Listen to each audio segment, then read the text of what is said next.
হঠাৎ করে শেষ হচ্ছে খুবই জনপ্রিয় ধারাবাহিক গৃহপ্রবেশ। স্বস্তিকার মেগাকে জায়গা দিতেই শেষ হচ্ছে জনপ্রিয় ধারাবাহিক গৃহপ্রবেশ।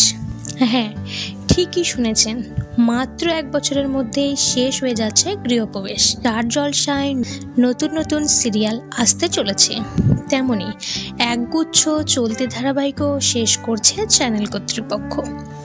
স্টার জলসায় আসতে চলেছে নতুন ধারাবাহিক প্রফেসর বিদ্যা ব্যানার্জি, আর এই ধারাবাহিকের হাত ধরেই ছোট পর্দায় প্রায় 9 বছর পর ফিরতে চলেছে স্বস্তিকা দত্ত।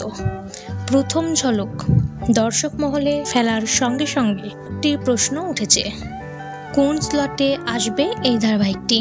প্রফেসর বিদ্যা ব্যানার্জি ধারাবাহিককে জায়গা দিতেই শেষ হচ্ছে গৃহপ্রবেশ সিরিয়ালটি। প্রথম থেকে বিভিন্ন কারণে চর্চায় উঠে এসেছে এই ধারাবাহিকটি। বর্তমানে টিআরপি তালিকায় জায়গা করতে পারলেও আগের সেই জনপ্রিয়তা আর নেই, তাই গুঞ্জন উঠেছে গৃহপ্রবেশ ধারাবাহিকটি শেষ হতে চলেছে। সম্ভবত রাত 8:30টায় জায়গা পেতে পারে স্বস্তিকার নতুন সিরিয়াল প্রফেসর বিদ্যা ব্যানার্জি। তবে গৃহপ্রবেশ হবে কি না, নাকি স্লট বদল হবে ধারাবাহিকের? দর্শক মহলে এমন প্রশ্ন থাকলেও উত্তর মেলেনি এখনো। তো বন্ধুরা, গৃহপ্রবেশ ধারাবাহিকটি আপনারা কে মিস করবেন অবশ্যই কমেন্ট করে জানাবেন, এবং এই ধরনের নতুন নতুন আপডেট পেতে আমাদের চ্যানেলটি অবশ্যই সাবস্ক্রাইব করবেন।